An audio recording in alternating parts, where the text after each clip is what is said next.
Good evening, everyone. I'm Christine Robinson, Mayor of West Grey, and welcome to our April 21st, 2020 West Grey Council meeting. We are using audio only to conduct this electronic meeting.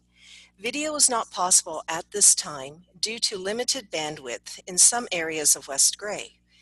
Bandwidth is challenging our ability to do a complete video broadcast, so for now, we'll be sharing tonight's agenda on screen in addition to our audio. Item 1, I'm calling the meeting to order. I must say at this point, Councillor Shea will be late, but the balance of council is present as identified by their login. We have a quorum. The agenda has been circulated. The meeting is being recorded and will be posted on the West Grey website, www.westgrey.com, courtesy of Whiteman Telecom. The technology for tonight's meeting is being managed by staff. Please refrain from clicking buttons throughout the meeting unless prompted. Before we continue, I'd ask Supervisor Hewlett to give an overview of some of the other key points for this evening's meeting. Supervisor Hewlett, please. Good evening. If you get disconnected at any time during this meeting, you can dial 1-647-558-0588 and enter the meeting ID 977-8411-9354. Members of council as well as staff have been briefed on using the various features of the Zoom meeting software. Members of council will raise their hands to speak, use the green check mark to vote in favor of a motion, or the red X to vote against. Each member of council will be called upon verbally to confirm their vote for the benefit of any guests who have called in rather than joining us online. If you have any technical issues during the meeting, please message myself, Cody Hewlett, the Recreation Supervisor, during the meeting for assistance. Thank you. Thank you, Supervisor Hewlett. Item 2, moment of reflection. Members of council and those listening, please take a moment of reflection.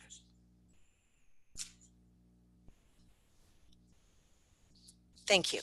Item 3, declarations of pecuniary interest, direct or indirect. Members of council, are there any declarations of pecuniary interest?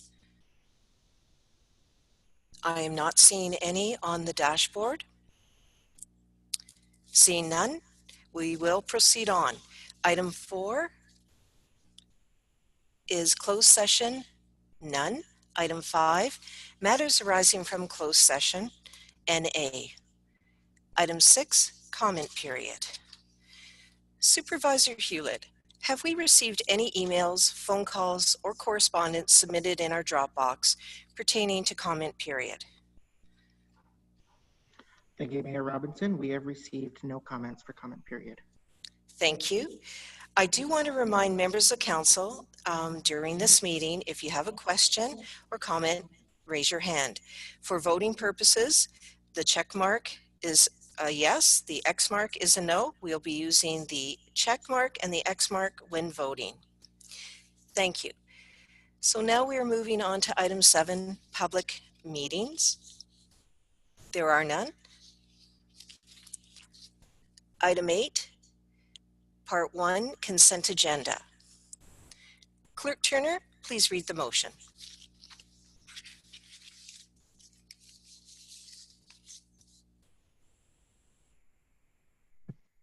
Yes, take notice that the Municipality of West Grey Council will hold a public meeting on Tuesday, May 19th, 2020 at 7:05 p.m. regarding the new building bylaw with proposals to change the building bylaw and building permit fees under various classes of construction. This public meeting is held to satisfy the requirements of the Ontario Building Code Act, SO 1992, Chapter 23 as amended under Section 7, Bylaws, Resolution, and Regulation. Information regarding the proposed amendments to the building bylaw and permit fees will be made available by April 21st, 2020 on the Municipality of West Grey website at www.westgrey.com, public notices. Thank you, Clerk Turner. That is the notice of an upcoming public meeting. For this agenda, there are no public meetings. Item 8, Part 1, consent agenda. Clerk Turner, could you please read the motion with regard to the consent agenda? Be it resolved that items A1 to A3 inclusive contained in Part 1 consent agenda be adopted as printed, and further that authorization be given for the action to be taken as may be necessary to give effect to the recommendations contained therein. Thank you. Is there a mover for this motion? Councillor Hamilton, are you moving this motion? Yes, Mayor Robinson, it's Councillor Hamilton, and I move this motion. Councillor Hergert, are you seconding this motion? Councillor Hergert, yes, I second this motion. Members of council, are there any comments or questions with regard to this motion? Seeing none, I am calling the question on the motion. All those in favor, please signify with a check mark, and those opposed to the motion signify with an X mark.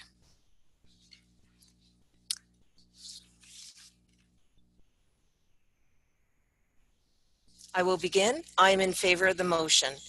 Councillor Hamilton, state your name and how you're voting on this motion. Councillor Hamilton, in favor. Councillor Hutchinson, state your name and how you're voting on this motion. Councillor Hutchison, in favor. Deputy Mayor Hutchinson, state your name and how you are voting on this motion. Deputy Mayor Hutchinson, in favor. Councillor Hergert, state your name and how you are voting on this motion. Councillor Hergert, in favor of this motion. Councillor Townsend, state your name and how you are voting on this motion. Councillor Townsend, in favor. This motion carries. We are on item 9, part 2, regular agenda. And now on to item 10, communications from mayor and members of council. I will begin. I have a COVID-19 update. On March 23, 2020, the Municipality of West Grey declared a state of emergency. Under a state of emergency, our number one priority automatically becomes making sure our critical services continue to operate. I would like to thank staff for their work on this. West Grey's Emergency Control Group meets on a regular basis, and each member provides operational updates, shares information on future needs, and monitors trends in our community and in Grey County in general. From a community perspective, we took quick action to offer support when council voted to waive interest fees and penalties for 90 days. The interest and fees being waived include penalty and interest charges on property taxes for April, May, and June, late fees on the 2020 first quarter utility bills, late fees on the 2020 monthly utility billings for March, April, and May, interest charges on miscellaneous accounts receivable billings for April, May, and June. The due date for dog tags has been moved to May 31st, 2020. Council also took a second look at the 2020 budget and through a new lens of what we must do. Council, as recommended by Committee of the Whole, arrived at a new lower tax levy increase for this year while still maintaining and meeting our legislated and mandatory maintenance requirements. The proposed bylaw is on tonight's agenda. We know that the pandemic restrictions will affect some West Grey businesses. Many West Grey businesses have already participated in a survey through Grey County in order to gather hard data on the impact of this pandemic. Staff will use this data to help shape future programs. This information is also essential as we continue lobbying other orders of government for support and in developing strategies for recovery. West Grey is in the final stages of launching a community improvement plan for all of West Grey's businesses. This plan will leverage a $100,000 transfer from reserve through a grant matching initiative and could not have come at a better time. We know our businesses will be looking for opportunities, and this plan will be an important springboard for improvement. We should note our building department can still issue permits and has been doing just that. The list of essential construction sites includes agriculture, infrastructure, and jobs related to healthcare sector. COVID-19 is a public health crisis, and we are fortunate to have Dr. Ian Era and his leadership at the Grey Bruce Health Unit. Throughout, we've been in constant communication with Dr. Era and his team. Public health is the lead during this pandemic, so it is reassuring we are in good hands. Of course, we are so fortunate to have our frontline healthcare workers in West Grey. Thank you so much for all that you are doing throughout this crisis. And thank you to our West Grey Police Service and Fire Department for their leadership. Has been valuable on the ongoing work they do to keep our community safe, and we very, very much appreciate this. We know Chief Martin is working with his staff here to communicate important messages around staying home, and a reminder for residents, please, to make sure your sheds and cars are locked in order to reduce some of the theft calls. It's a small thing we can all do to be proactive and help our officers. As we all know, the West Grey office and facilities are closed to the public, but work continues and staff is busy. As much as possible, we want to ensure that a person will answer your calls as part of our business continuity.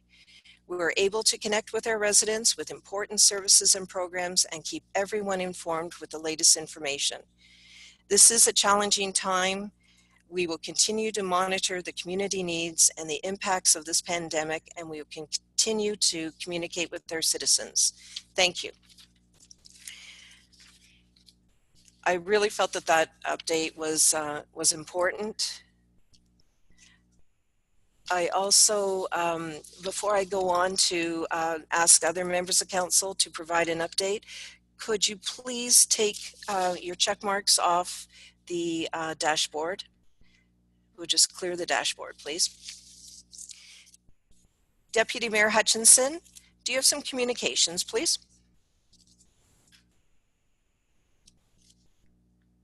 Thank you, Mayor Robinson, and very informative update. I appreciate that. Myself, we've been staying close to home here. I have been attending the emergency control group meetings and getting update. There's a lot of good things that are going on behind the scenes to keep the community safe.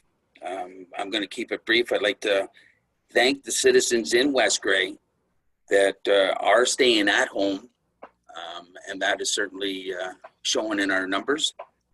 I'd like to thank our staff for doing a wonderful job, for all the work that they're doing to keep the community going. And of course, the frontline medical staff, our police, fire department, I'd like to thank all of them for keeping our community safe as well. Thank you.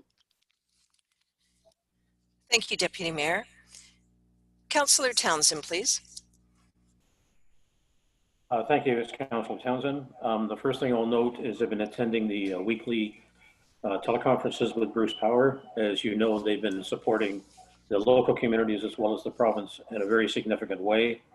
If you're not aware, they did do a website and a phone app called GBH Strong, which gives you directions and links into all kinds of statistics and help that if you need it.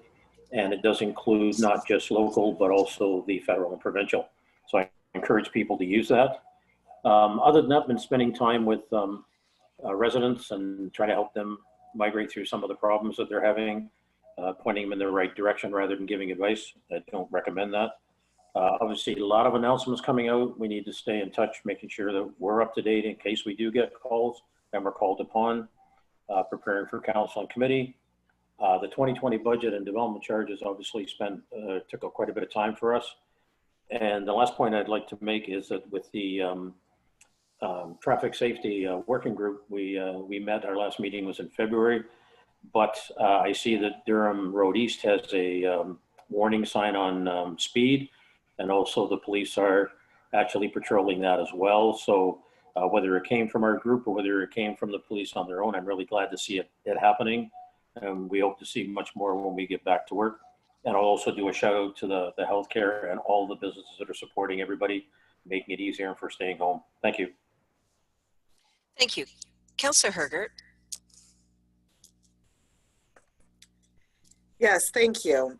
So, first off, this week would be National Volunteer Week. This week, we know there are a lot of people doing good work for the COVID effort, and that's local. That's everybody that's deemed essential right now is really putting their best foot forward. Not always volunteers, but really stepping up to the plate when they're called upon. Also, tomorrow is Earth Week, and there are lots of opportunities in your own backyard to clean up, try a compost, or do something different. So I would encourage everyone to just try something different like that, something to do your part for our home. And shout out to our local resident, Lydia Dick, who is part of an online group, Fridays for Future. And that looks to be an interesting new item for tomorrow afternoon, and that will be about resiliency in Grey and Bruce County. I'm also looking if the mayor would provide maybe a comment about Rockwood. I know that we had a briefing come out, and I just was hoping that we could share that online with people tonight joining. Well, I can tell you that Grey County staff in our long-term care department are doing an exceptional job in terms of just ensuring the safety and comfort of our long-term care residents at Lee Manor, at Grey Gables, and certainly at Rockwood Terrace. As additional information comes forward, our Grey County Long-Term Care Board of Management will be apprised, and certainly we have a Grey County Council meeting coming up this Thursday. So I would just like to, at this point, take time to congratulate all members of Grey County staff that are working exceptionally hard to ensure the comfort of our residents in our long-term care homes. Anything further, Councillor Hergert, before I go on to Councillor Hamilton? Not at this time. Thank you. Councillor Hamilton, please. Thank you, Mayor Robinson. I wanted to share some good news from SMART, Saugeen Mobility and Regional Transit. We got word that the ISIP funding has come through. So we went through all the approvals. And so we now have funding in place from the federal government and provincial government to assist with the purchase of new vehicles over the next few years. So we're very excited about that. And I wanted to share that with the council and our community. Also wanted to share a great initiative that's come out from West Grey about a volunteer registry. So if anyone's interested in helping out to volunteer, in particular through the pandemic, there's a registry that's being put together by staff. Well done. I think this is so great. So you can email staff at recreation@westgrey.com, or you could call the office. But I think that's just a wonderful way to bring people together. I know there's such eagerness to step up and help. So just to say, I'm thinking of everyone in our community and to continue to be kind and be safe. Thank you. Thank you. Councillor Hutchinson, please. Councillor Hutchison here. Just like to say, hope everyone is staying safe. We are winning this battle against COVID-19. We have some positive results coming through every day now, so that's a good thing. This evening, our hearts go out to Nova Scotia this evening after their devastating incident that happened there. Already tough times, and then to have something like that happen is unbelievable.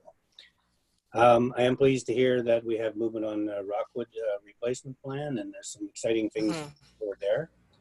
And the last thing is I'd just like to mention about tomorrow is Earth Day.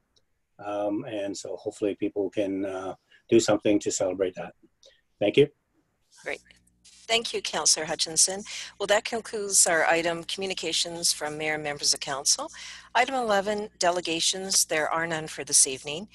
Now, on item 12, business arising from the previous meeting, it is scheduled for 8 p.m. I just want everybody to know. This is dealing with the development charges. So what we will do is just move on to the balance of our agenda, which happens to be staff reports next. And we'll be mindful of 8 o'clock. And at that time, I will call that, that particular item 12 to order. Okay. So item 12, we're just putting on hold for now. Moving on to item 13, staff reports. The first one is from Director of Finance and Treasurer. This is regarding the approval of the accounts. Director Mighton, your comments, please. Yeah, there's nothing sort of extraordinary in the accounts this week, just sort of regular accounts, just if there's any questions. Okay, first of all, Clerk Turner, could you read the motion?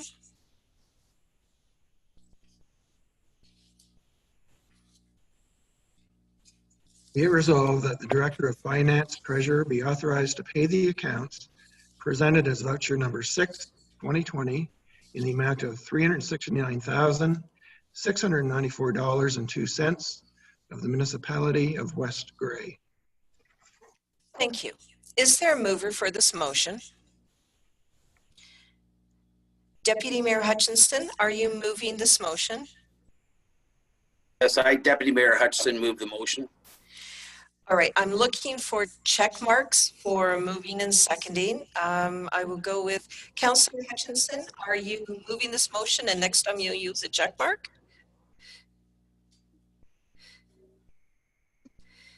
Councillor Hutchinson?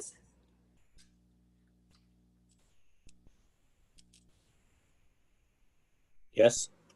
Hi. Councillor Hutchinson, can you state your name and are you moving this motion? Seconding this motion, rather.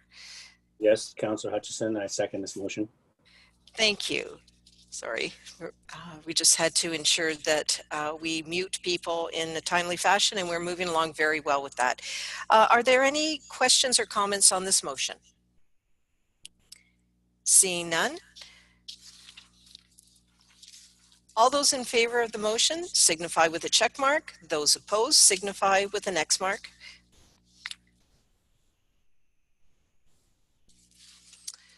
All right, I'll begin. As mayor, I am in agreement with this motion. Yes. Councillor Townsend, state your name and how you are voting. Councillor Townsend, in favor. Councillor Hergert, state your name and how you are voting. Councillor Hergert, yes. Deputy Mayor Hutchinson, state your name and how you are voting. Deputy Mayor Hutchinson, in favor. Councillor Hamilton, state your name and how you are voting. Councillor Hamilton, yes. Councillor Hutchinson, state your name and how you are voting. Councillor Hutchison, in favor. Thank you. The motion does carry.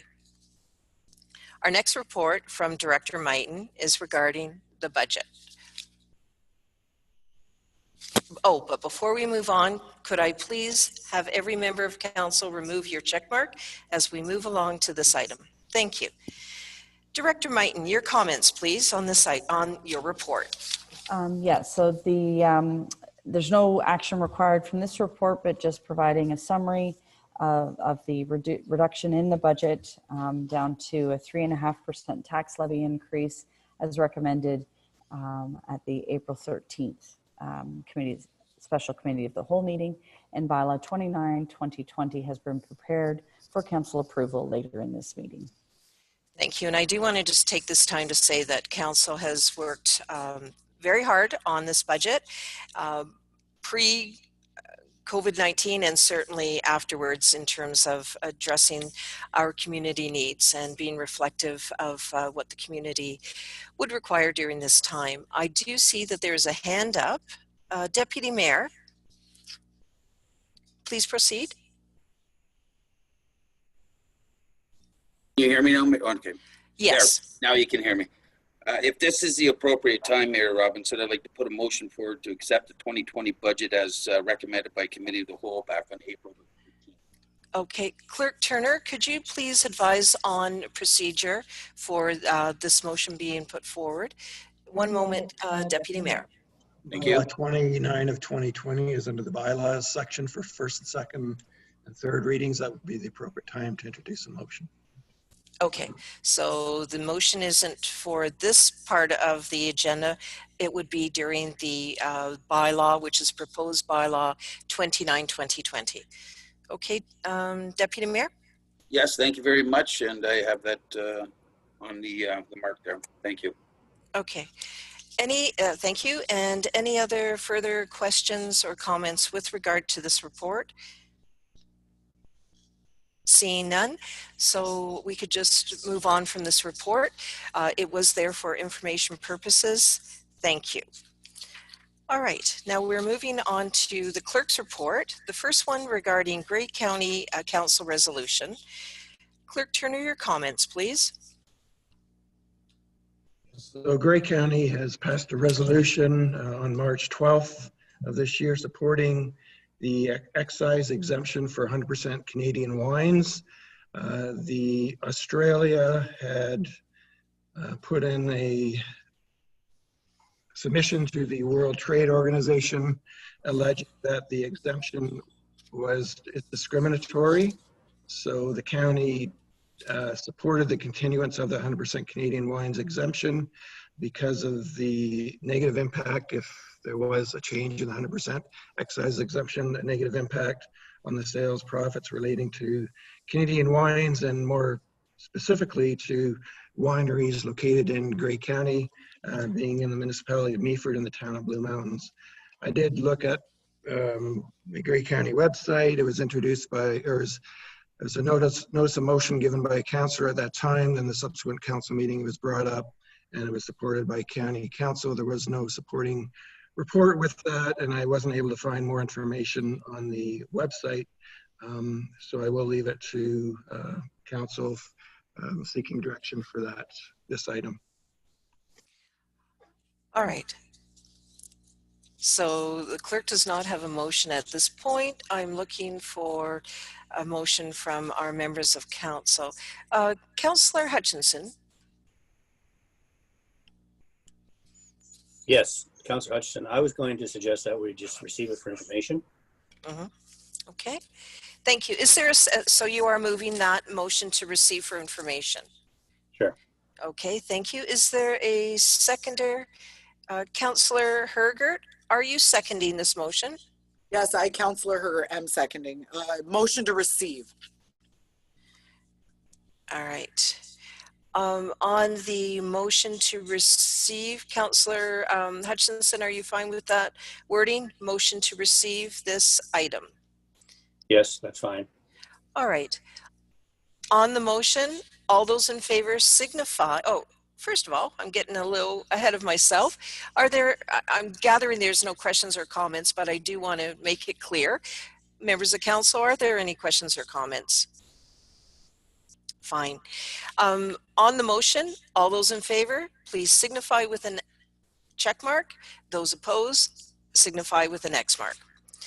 As mayor, I am voting in favor of this motion. Councillor Hutchinson, state your name and how you are voting. Councillor Hutchison, in favor. Councillor Hamilton, state your name and how you're voting. Councillor Hamilton, yes.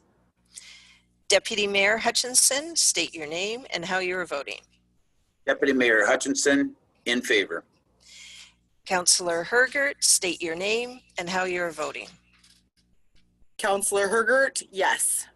Councillor Townsend, state your name and how you're voting. Councillor Townsend, in favor. That motion does carry.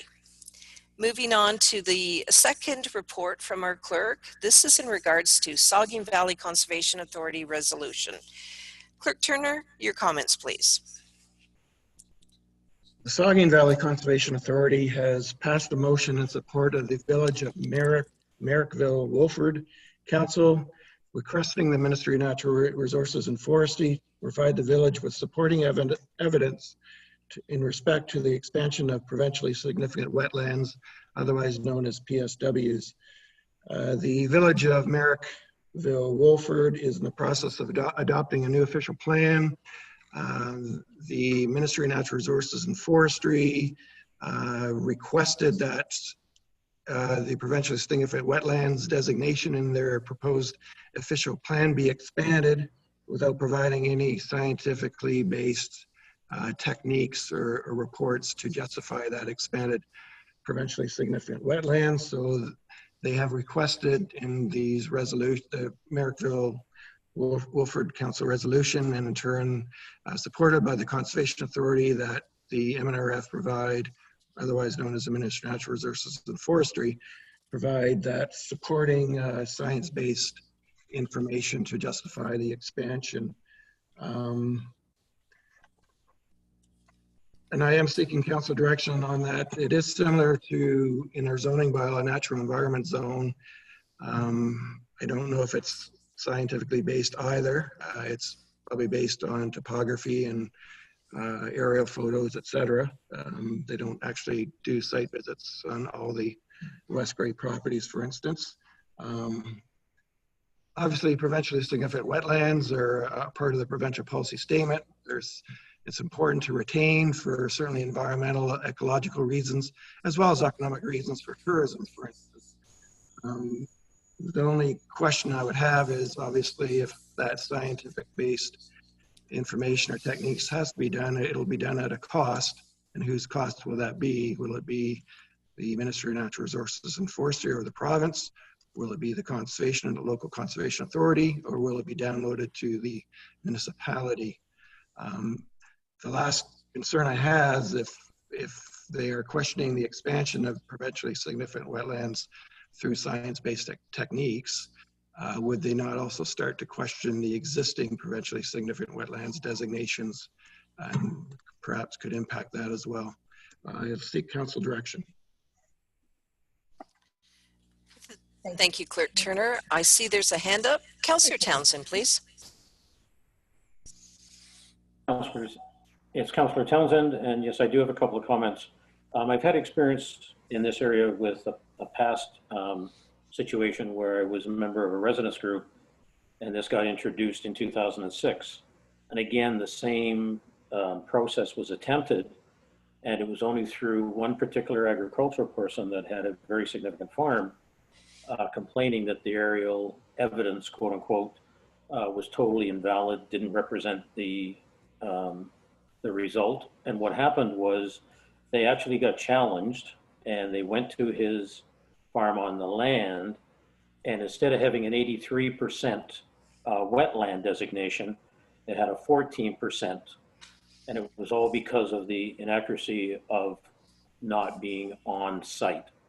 And again, I would argue that we should support something like this, because when you start using, I'll call secondary type ways of asking for it, then I believe that's a problem. Secondly, I think when you get into the actual cost, I'm glad you raised that, Clerk Turner, because I think the person asking for it is the one that should have to prove the evidence rather than put that onus on someone else and make it a financial burden for them. When the appropriate time comes, I'd be more than happy to put a motion forward to actually support the position of Saugeen and the community as well. Thank you. Councillor Townsend, because you've indicated that, this would be the time you could put your motion forward as the mover. Okay, I will do so, please. Could you state it? Yes, I would recommend that the West Grey Council actually put together a resolution in favor of supporting the, is it Wilford? Excuse me. Okay, so you're in favor of it, and we could have the clerk put the language together for you? Yes, that would be fine. Okay. Is there a seconder? Councillor Hergert, are you seconding this motion? Councillor Hergert, yes, I would be seconding it. I would actually provide an amendment just to include Mark's comments there about prove the natural heritage as well. Like, what mapping do we have? I think the natural heritage portion should be included in that request to the Ministry of Natural Resources and Forestry about provide us the data. Okay, Councillor Townsend, would you be in agreement with that as the mover? Councillor Townsend, yes, I would. Okay, thank you. Clerk Turner, do you have some language built around a motion, please? Yes, I can certainly include the natural environment reference. Certainly it wouldn't be part of the resolution from the Saugeen Valley Conservation Authority or the Village of Merrickville-Wolford Council, but be it resolved that the Council of the Municipality of West Grey hereby supports the resolution of the Saugeen Valley Conservation Authority Board of Directors and Village of Merrickville-Wolford Council requesting the Ministry of Natural Resources and Forestry to provide supporting evidence / field developed science technique based work respecting the establishment of provincially significant wetlands due to potential detrimental impacts on certain landowners and on the village's assessment map. Further, that the municipal staff be directed to provide similar comments respecting concerns on the designation of natural environment zone in their comprehensive zoning bylaw. And further, that a supporting letter be forwarded to the Premier of Ontario, Minister of Natural Resources and Forestry, Minister of Municipal Affairs and Housing, the Association of Municipalities of Ontario, Rural Ontario Municipal Association, the local MPP, Saugeen Valley Conservation Authority, and Village of Merrickville, Wolford. Okay, as the mover of the motion, Councillor Townsend, are you good with the wording? Councillor Townsend, yes, I accept that. As the seconder of the motion, Councillor Hergert, are you okay with the wording? Councillor Hergert, yes, I'm fine with the wording. Okay, members of council, any questions or comments on the motion? Signify with a raised hand. I'm not seeing any. So on the motion, all those in favor, please signify with a check mark. All those opposed, signify with an X mark. All right, I'll begin. As mayor, I am in favor of this motion.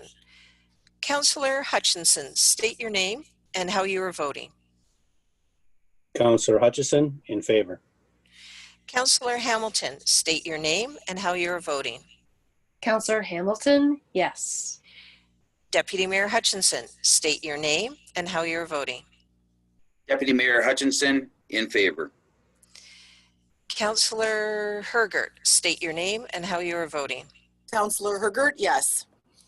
Councillor Townsend, state your name and how you are voting. Councillor Townsend, in favor. This motion does carry. All right, thank you. Now that takes us off item 13. We've completed all the staff reports. We are at 7:37 p.m. Our business arising from the previous meeting, item 12, is scheduled for 8 p.m. That's when the consultants will be in to speak on development charges. My suggestion, I want to run it by Clerk Turner. Clerk Turner, can we move on to item 14, bylaws for second and third reading, and begin working through proposed bylaw 2920? Clerk Turner, your comments, please. I believe that would be in order. You may want to get just the consent of the rest of council. Oh, absolutely. Just wanting to ensure procedurally we're good to go. Members of council, would you like to proceed on? We could deal with proposed bylaw 2020 and then also proposed bylaw 3020. And then we will look to 8 p.m. So for comments, Councillor Hamilton, you are in favor of that? I just want to open your mic for that. Yes, I was indicating that's a great idea. Thank you. Wonderful. And Deputy Mayor has a thumbs up, so thank you very much. So I'm also seeing Councillor Townsend has a check mark. So, oh, good. So we're seeing more. So let's proceed. I'm getting the green light from everyone, and I very much appreciate that. So we're now moving on to item 14, and that is item 14, bylaws for first, second, and third readings, proposed bylaw 29-2020. Deputy Mayor Hutchinson, your hand is up. Please proceed. Yes, thank you, Mayor Robinson. Is this the appropriate time for what I requested earlier? I'm going to seek Clerk Turner's advice. Clerk Turner? Thank you. Yes, it is. Okay, Deputy Mayor, please proceed with your motion for proposed bylaw 29-2020. Thank you, Mayor Robinson. So this is Deputy Mayor Hutchinson. What I'd like to do is put a motion forward to accept the 2020 budget as recommended by the Committee of the Whole on April the 13th. Clerk Turner, does that satisfy the approval of, or at least the consideration of approval for proposed bylaw 29-2020? We do have a resolution. Yes, it will need second. Okay, so on a seconder, Councillor Hamilton. We'll open your mic, Councillor Hamilton. Councillor Hamilton, and I second the deputy's motion. Thank you very much. All right, any comments, questions? I'm looking for raised hands. Councillor Hutchinson, please. Yeah, I just have, Councillor Hutchison here. I just have a Mhm. question. 2920, the bylaw I have in front of me is bylaw to adopt the estimates of revenue and expenditures for the year 2020. So is that the same as what we're talking about in passing the budget? Yes, it is, but I'm going to put it over to our Director of Finance and Treasurer. Director Mighton, could you respond, please? Yes, that's the budget bylaw, but it does, the correct or formal naming of it is to adopt the revenues and expenditures for the year. Okay, thank you. Anything further? No, that's fine. Okay. All right. Councillor Hergert, please. Yes, I would like to move an amendment to the motion, and I'm only seeking that we include the Glen Elg pickup truck, and that would be at a cost of $29,500. This is included in our asset management plan that we would be purchasing this vehicle this year. I know it's a tight year in other areas. I do not wish for West Grey to get off of the asset management plan that was already adopted in 2014. I'd like us to just add this one vehicle back in, and then we can continue on with asset management planning. So I would be looking to the mover and seconder to see if they would consider adding that as the mover. Deputy Mayor. Oh, wait, Clerk Turner, do you have a comment first? Go ahead. So, a motion has been moved, I believe, by Councillor Hergert to amend the motion, so it would require a seconder, so that should be requested. And if a seconder can be garnished, then it would be discussed. It is debatable and amendable. So we already have, for clarity, we already have a motion on the floor from Deputy Mayor Hutchinson and Councillor Hamilton to approve the budget and also the proposed bylaw 29-2020. So is that not the motion before us? So just for clarity purposes, Clerk Turner. Procedurally, you can move a motion to amend the motion. And if it is duly moved and seconded, it would be dealt with initially. If it's defeated, then it goes back to the original motion. If it's passed, then the motion is amended accordingly, and then it's considered for passing or not. All right, I'll look for a seconder and then I'll take comments or questions before I call the vote on the amendment, and then we'll see where we go with the original motion to approve the bylaw, correct? Okay. Is there a seconder for this amendment motion? Councillor Hutchinson, are you seconding this amendment? Yes, Councillor Hutchison, I would second the amendment, and I have a question to follow that. So you can state your question now. So, yes, we had the discussion about this in the last go around with our budget. I just wondered if we could hear from our Director of Infrastructure, Mr. Zerinsky, because I did question that after, and I was told that he may have an alternate plan. So I'm curious if he had some kind of workaround. If not, then I would volunteer, though I would like to hear the numbers from our Director of Finance about what that means in terms of our budget. Very good. Thank you for that. Director Zerinsky, could you please provide information? Certainly. Good evening. Through your worship, as far as a plan to work around that, after consideration, I've only got a limited number of pickup trucks, and the tough part about this one is it does not have the power gate on the back. I could, and that's a health and safety device for lifting heavy stuff into the back of the truck. And so with that being located up in Glenelg, the only way I could really address that is to deploy additional staff, or to deploy other equipment to like lift the deer to the back For example, most recently, we've been dealing with a lot of roadkill deer, and in that area, we have to bring in other people, and with the situation that we're in, we have to bring in other pickups as well because of the social distancing. With the purchase, we'll be able to safely lift heavier items in the back with usually with just one person. So yeah, so like I say, after further consideration, I don't really have a very what's the word? I do have a bit of a plan, but it's just to deal with the situation with the equipment that I have. I see. Okay. Let's see. Councillor Townsend, please. Oh, excuse me. Councillor Hutchinson, was there anything further?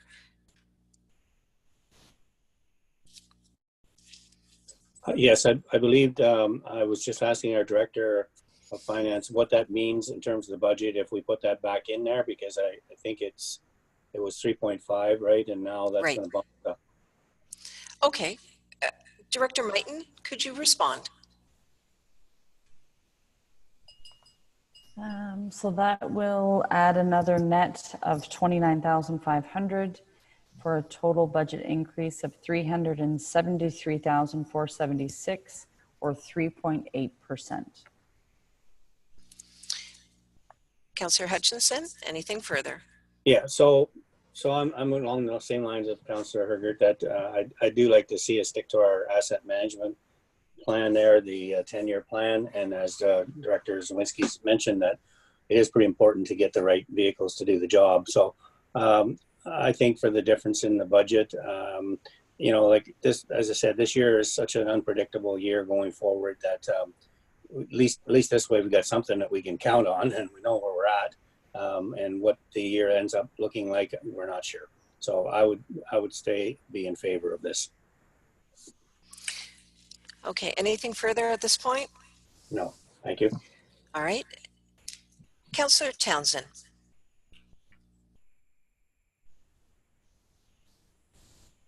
Yeah, Councillor Townsend, I'm going to have to object to this because we've gone through multiple items, multiple meetings, multiple times.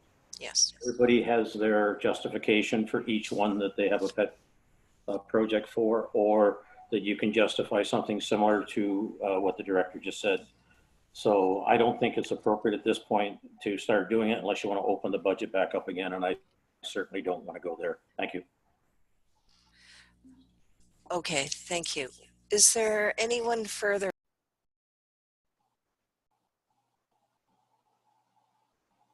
Be unmuted? Thanks, I was muted for a moment. Thank you. Deputy Mayor Hutchinson, please. Thank you. It's Deputy Mayor Hutchinson. I'm not going to support the pickup. I was, after a discussion in the last one, I thought that we had a solution, or the Director Serwinski suggested we did have a solution. The other part of it is we're just walking into May, which is the 5th month, and now I can't see why we need to put a whole year's worth of usage into 7 months, if you will. So I'd rather see us defer this to next year, try to get through this year with the uncertainty of what COVID-19 is going to do and how long we're going to be shut down. So I'd rather see this, we come out first thing in January and have the use for the truck for the full year and put it on the levy for the full year. Thank you. I see. Okay, is there anyone else that wishes to speak? Seeing none. On the motion to amend, Clerk Turner, could you just read that amendment before I call the question on the vote? Be resolved that Resolution 80-20 be amended by including the purchased pickup truck for Glen Elg at a net cost of $29,500 in the 2020 budget. All those in favor signify with a check mark. All those opposed signify with an X. Okay. As mayor, I am not in favor of this motion. Councillor Hutchinson, state your name and how you are voting. Councillor Hutchison, in favor. Councillor Hamilton, state your name and how you are voting. Councillor Hamilton, in favor. Councillor, or rather Deputy Mayor Hutchinson, state your name and how you are voting. Deputy Mayor Hutchinson, not in favor. Councillor Hergert, state your name and how you are voting. Councillor Hergert, in favor, yes. Councillor Townsend, state your name and how you are voting. Councillor Townsend, not in favor. So the motion is lost because it is a tie. So the amendment to the motion has lost. The original motion stands, which is moved by Deputy Mayor Hutchinson and Councillor Hamilton. Clerk Turner, please read the motion. Yes, again, moved by Deputy Mayor Hutchison, seconded by Councillor Hamilton. Be it resolved that bylaw number 29-2020, being a bylaw to adopt the estimates of revenue and expenditures for the year 2020, be now read a first, second, and third time, passed and numbered, and that the said bylaw be signed by the mayor and clerk, sealed with the seal of the corporation, and be engrossed in the bylaw book as recommended by the committee of the whole. Clerk Turner, can I just call the vote at this point? Clerk Turner? Any other questions? All right, I am calling the vote on this motion. All those in favor, please signify with a check mark. All those opposed, please signify with an X mark. So I will begin. As mayor, I am voting in favor of this motion. Councillor Townsend, state your name and how you are voting. Councillor Townsend, in favor. Councillor Hergert, state your name and how you are voting. Councillor Hergert, no. Deputy Mayor Hutchinson, state your name and how you are voting. Deputy Mayor Hutchinson, in favor. Councillor Hamilton, state your name and how you are voting. Councillor Hamilton, in favor. Councillor Hutchinson, state your name and how you are voting. Councillor Hutchison, in favor. The motion is carried. Bylaw 29-2020 is approved. We are now going to move on to proposed bylaw we're going on to proposed bylaw 30-2020. Clerk Turner, please.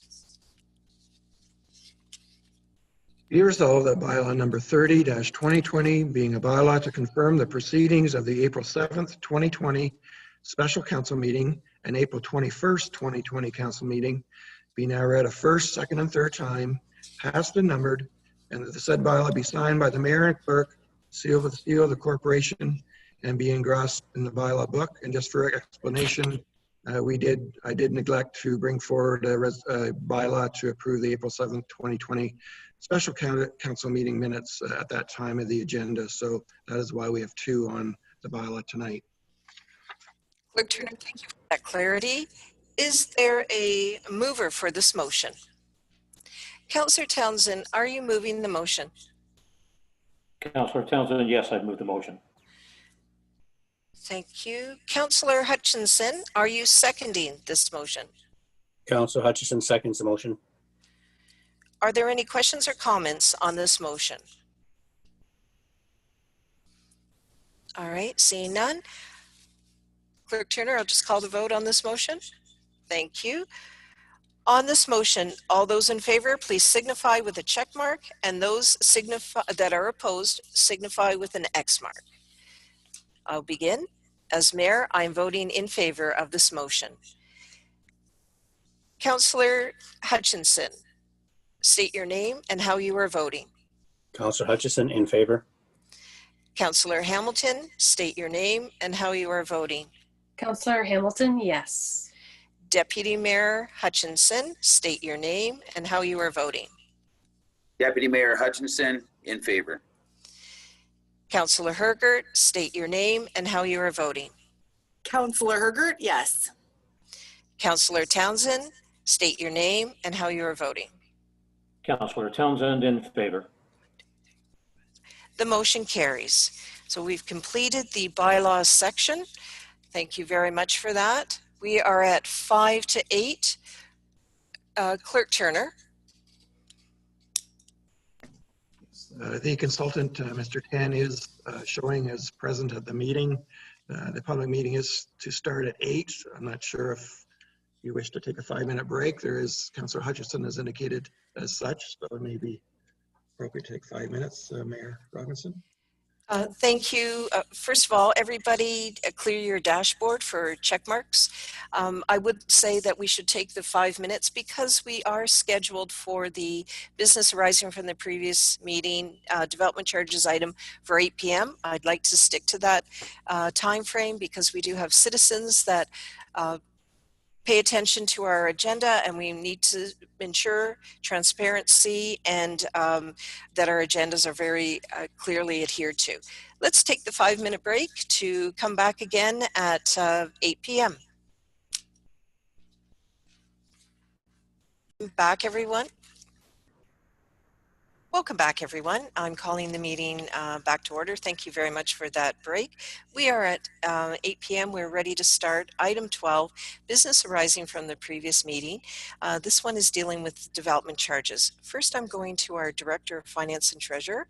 Director Mighton, please.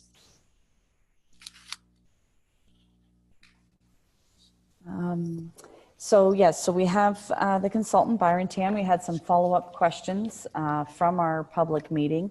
So if Byron is okay with that, I will turn it over to him to just highlight some of those answers to some of those questions that we had for a follow-up, and we'll proceed. Well, this is great. Byron Tan, who's a senior consultant with Watson and Associates Economists Limited. We also note Gary Scanlon, Manager, Partner, and Director, Municipal Finance. Mr. Tan, please go ahead.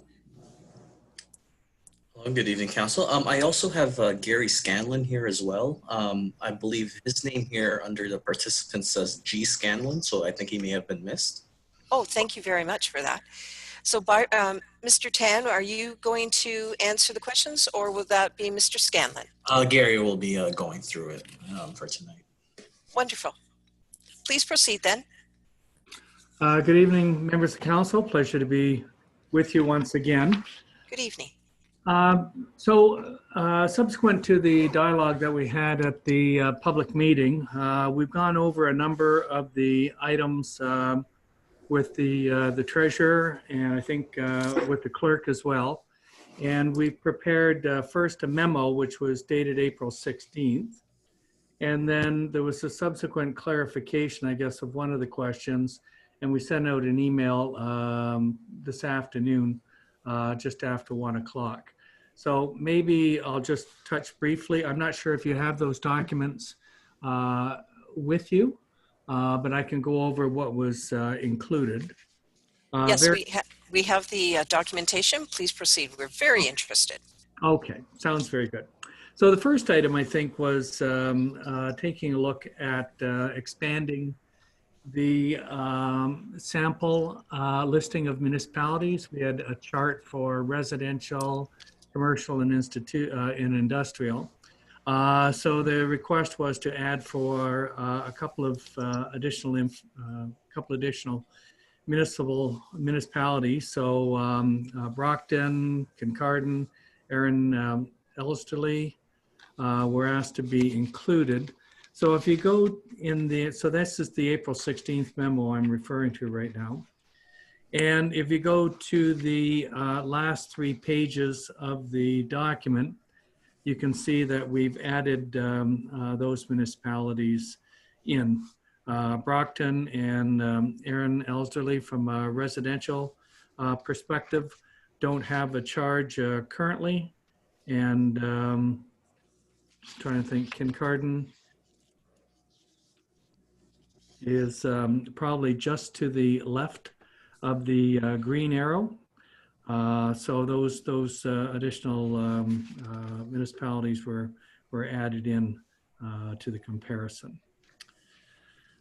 The second one was the ability for municipalities to provide exemptions for developments already in place. There was a recognition that historically we had, I think when I went through the presentation for you, we used to have these lot levies, which were basically prior to the Development Charges Act. And there may have been lots that were approved by severance, or perhaps there are some older subdivisions that were never completed. And those continue by municipal policy to not be chargeable. There are other exemptions that you could make, and that's why we're here to receive information from council. But if just because a subdivision is approved or a lot is approved without any other direction, policy, or provision in the bylaw, then those properties would be charged. So if there's something that council wants to consider in addition, additional exemptions or whatever, as I say, we're here to work with you. There was a commentary on Southgate charges, so that we, on top of page 2, we noted that if it's an urban area, then there's a full charge of $21,168. If it is rural, so you have to provide your own water and septic, then you would only pay just under $5,700 for a single detached unit. We've then talked about the services that are provided in their bylaws. So they've got roads, fire, parks and rec, library, admin, waste diversion, and then the urban services include water, wastewater, and some storm charges. There was also with the comparator municipalities that we provided, later in the pages 6, 7, and 8, we clarified if the development charge was for urban, so it included water, wastewater, and perhaps storm, as well as all of the municipal wide, like fire, parks and recreation, etc. Or they were just similar to you, the charge just represents that more urbanized charge. So we've listed that there for your information. So you understand that quite often the higher charges may contain a provision for water and wastewater municipal services. There was a question arising, who have passed their bylaws under the more recent legislation, and which municipalities are under the legislation. Remember, over the last couple of years, we talked about Bill 73 made some changes as of January 1st, 2016. And then there's been obviously changes that are being made through Bill 108. So we've gone through to identify which ones have had to make adjustments with respect to Bill 73, and those bylaws that are a little bit older and are yet to be updated. And as noted, there's a couple of municipalities that currently don't have charges. The bottom part of page 3 was the development charge varied by unit type. Why was the development charge varied by unit type versus a blended rate, as you did in your 2015 bylaw? So your current bylaw, if you have you just add an apartment to your place. Let's say you've got a restaurant and you decide to put an apartment above it. You're going to charge that apartment the exact same charge as you are going to impose on a single detached unit. Bylaws across Ontario, 99% of them, there are minor exceptions, but the bylaws are normally stratified by the bigger homes, single and semi-detached, medium-sized homes such as townhouses, and then smaller sized homes, apartments.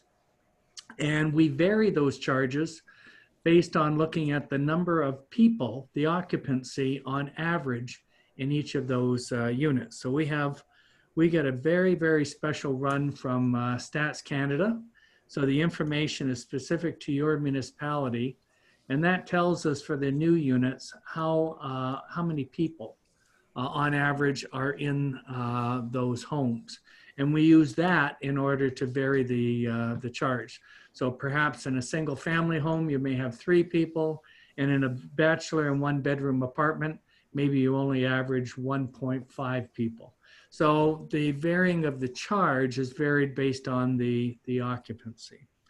Why have we not continued with that? We're advising the municipality that there have been recent LPAT and OMB hearings which have basically required municipalities to stratify the charges. And the one that we noted was the most recent hearing with respect to Halton Region. And so we are following the basically case law and stratifying the charge.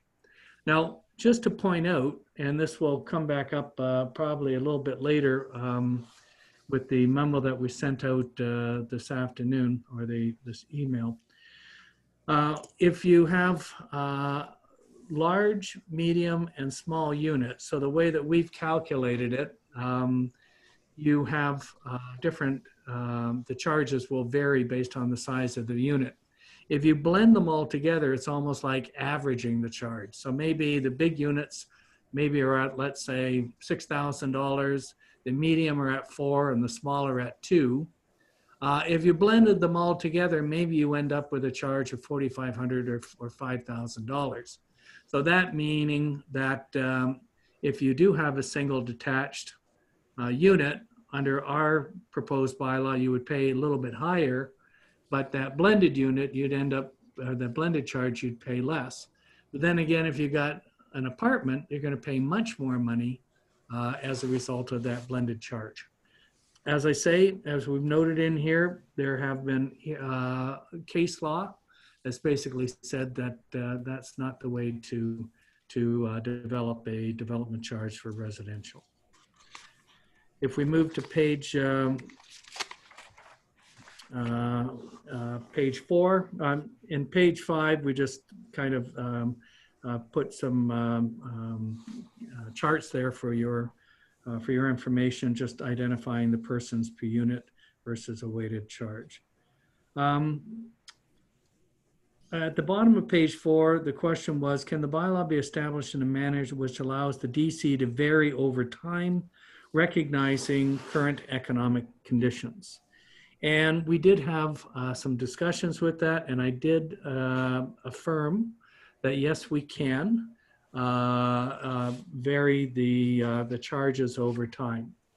I think there was one question: can we say if you for the first 100 units, we'll give a discount, after which we'll we'll put the charge back up to whatever you select as an appropriate charge. I would think that that will be something that would be difficult to implement in the bylaw, and it may be challenged, and probably with a reasonable amount of good reason. And that is, if I'm developing my subdivision and I'm doing my pro forma, figuring out costs, et cetera, marketing, and I'm looking at the bylaw and saying, okay, I think I've got all of my units can be at this lower rate.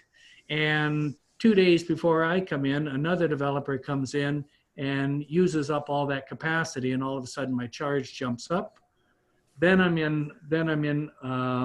have a problem because all of a sudden my pro forma is out of whack and such. So I think this is an area that has a potential appeal, but there are perhaps ways that we can do it for council that would basically shield you from that type of appeal. And what we've suggested is that you can stage the charge. And the one councillor, I think it was the deputy mayor, had asked, well, can we have a lower charge, maybe the current charge, and put that into place when we adopt the bylaw. And then as of January 1st, 2022, start to increase that charge. Doing it by date is probably the preferred way of doing it, because it communicates to everyone and it's very clear if you read the bylaw, here's the charges during this period, and they're going to increase to this level and potentially increase the next year after that, depending how council chooses to phase in. That is the preferred method. I've been before the board many times. The board has never had a problem with undertaking that. Now, on a go-forward basis, let's say a year from now, you still feel that you want to continue with the lower charge. It would be very easy to advertise, have a public meeting, a staff report can stand in the shoes of a background study. And you can basically amend that bylaw and say, well, we want to keep the lower rate for another year or another 6 months, whatever you feel comfortable in. You can amend the bylaw and basically adjust the rates accordingly. So you're not locked in if you pass the bylaw. You can still make those future adjustments, but we're suggesting that's probably a better way from an LPAT or a former OMB type of approach that probably gives you a more solid bylaw that you wouldn't be challenged with. At the bottom of page 5, there's a question about what types of studies are in the DC right now that we've provided for in the charge. And we've got municipal strategic plan, official plan, zoning bylaws, and the development charge study. While we were working with staff, there was no specific master plan with respect to parks and recreation or roads or fire. So we had not included anything in our background study right now. Now, we could, I mean, that's easy enough to include. It's just based on the interviews that we had with all of the staff.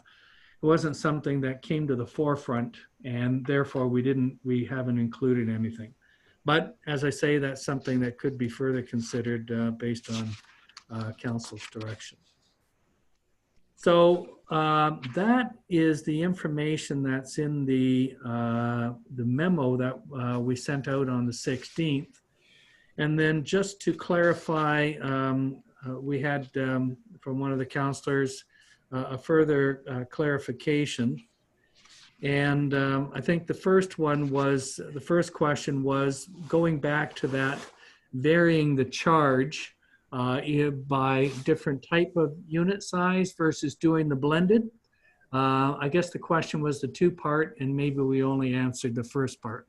So I think the 2-part was, if we used the growth forecast, and you used, and we can... Excuse me, Mr. Scanlon, I wonder if you could just start that sentence over again. For some reason, the audio went inaudible.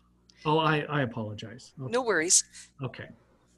So I'm referring now to the email that we sent out this afternoon at 1:20.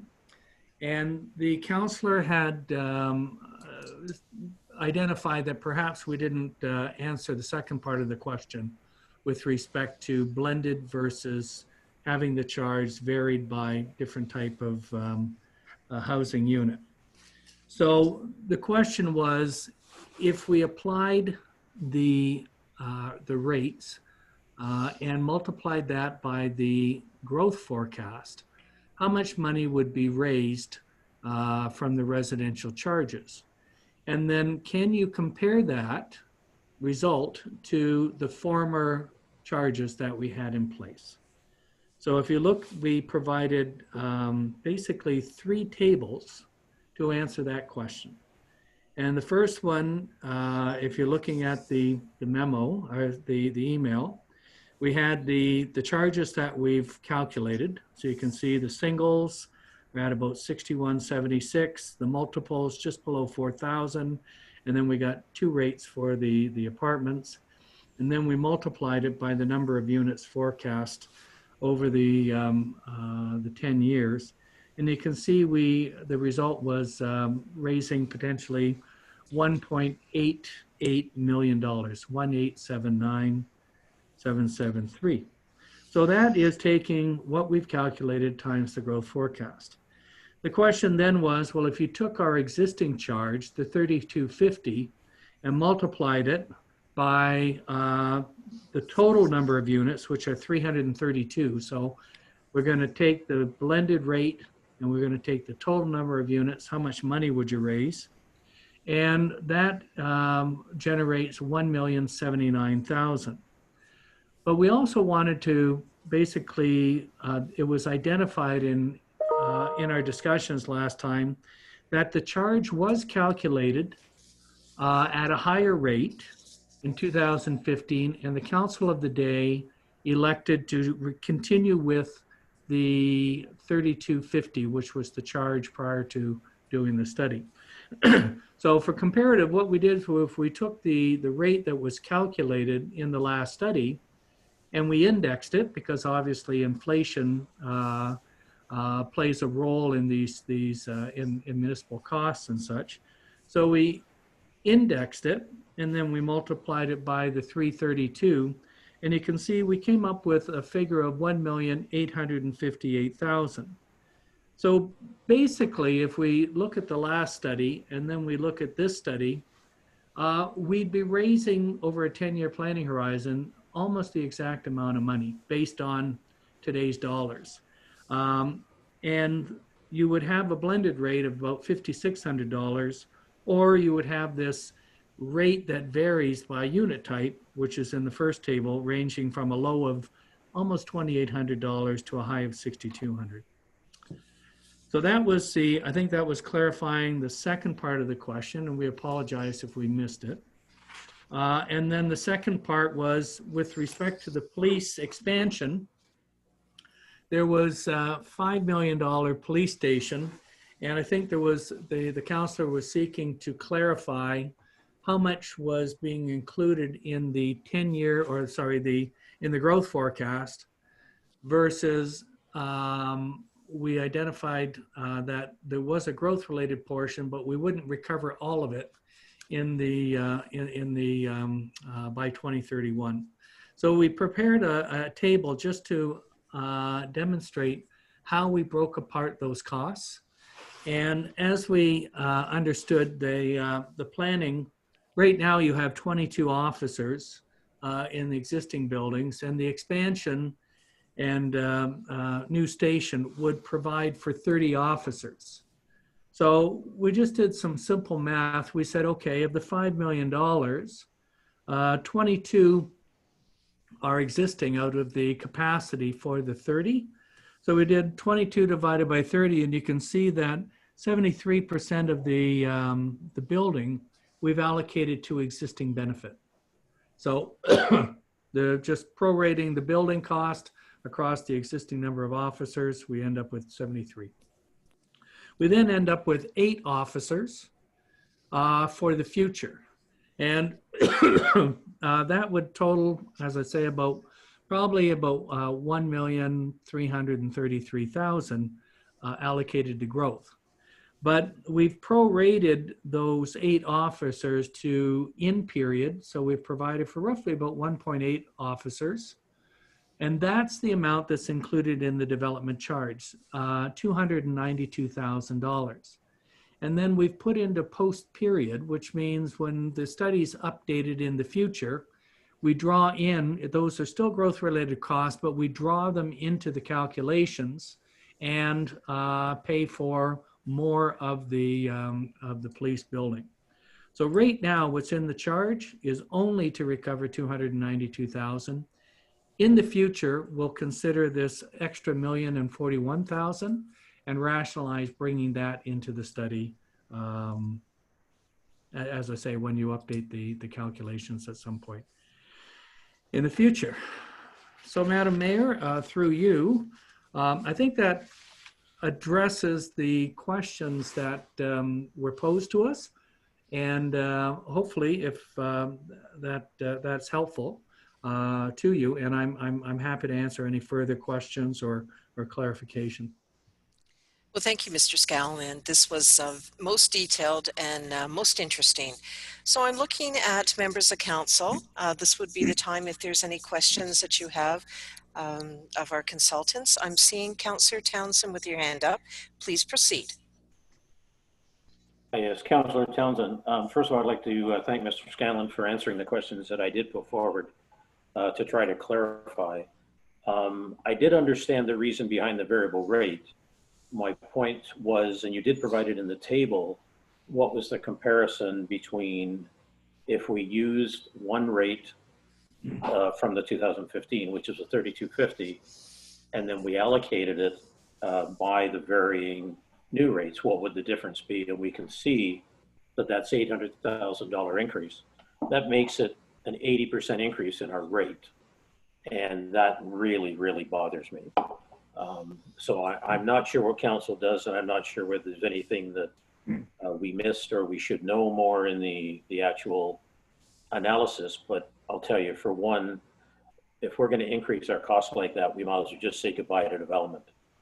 The second comment I have is that when I was saying about the variable rate versus the blended rate, my point was every time we compared, we were comparing with the highest rate of single. And I realized it was the majority, but the problem was what I didn't know is that had we done it that way, what would it have been and how were we comparing to other people? Because I suspected, as your table showed, that there was no other municipality in our area that had gone to the Bill 108 new requirements. And I did understand why you went to variable by case law, and I would have done the same in your position, so I don't have a problem with that.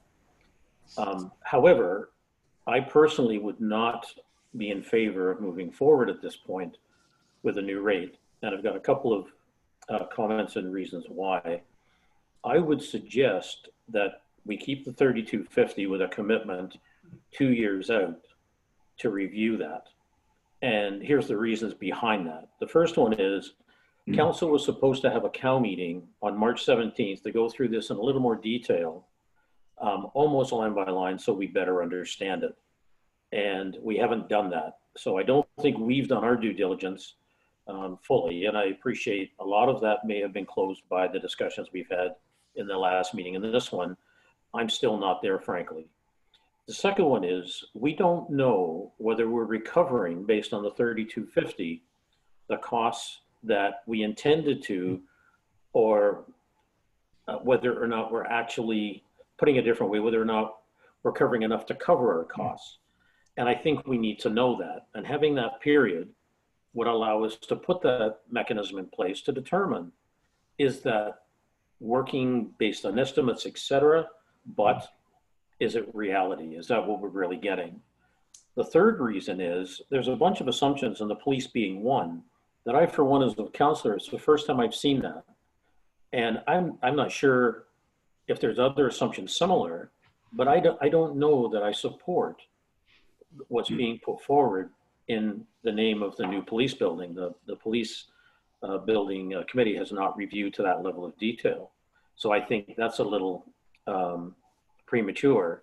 And my fourth and last reason is we are the only people moving to this, and I do not know what the impact will be or what we can learn by others going through the same thing. And I noticed when the last revision for other communities are in 15, 16. So they're going to be going through the same kind of thing this year and early next. So for those 4 reasons, I'd be willing to put a motion forward to keep the current one for the 5-year period with a commitment to come back 2 years out. And again, I think we'll have better understanding of the major expense, which a police building is, and also of other items by going through that detailed COW discussion that we never had. So Mr. Scanlon, if there's anything you can add to what I've said, please feel free to do so. Through you, Madam Mayor. Yes. Obviously, with the current situation with COVID-19, I've had many discussions with councillors and municipal staff. Some of the things they're looking at range from basically not varying the charge, maybe phasing it in over time. Some municipalities are looking at, they're going to put in the charge, but they're going to enter into delayed payment agreements. So give, the developer, 6 months, anywhere from, I don't know, a year, 18 months to build the units and such, and then pay subsequently in order to assist in cash flow. So number one, how municipalities are dealing with the COVID-19 situation varies. If you wanted to phase in, I think you said maybe stay for 2 years. If I misunderstood, please correct me. But you may have been saying, well, let's stay at $3,250. You could keep that actually for singles, multiples, and large apartments. But it would be a lower charge for the small apartments, but we could replicate most of what you're suggesting. And then after that, you can look to, if council wishes, start to phase it up over time. So that's fully within your ability. And that's, as I say, that's why I'm here to walk through, and whatever options you want to go with, then I can assist in preparing the bylaw. So I do want to say to Councillor Townsend and also Mr. Scanlon, I'm looking for clarity, and perhaps this would be through our Director of Finance and Treasurer. Councillor Townsend mentioned about looking at the development charges again in 2 years. What I'm wondering, does that necessitate a full development charge review again, or just some information around that? Director Mighton, would you like to address that, or would you like our consultant to? Mr. Scanlon, would you be able to address that? It was a question from, or a statement from Councillor Townsend.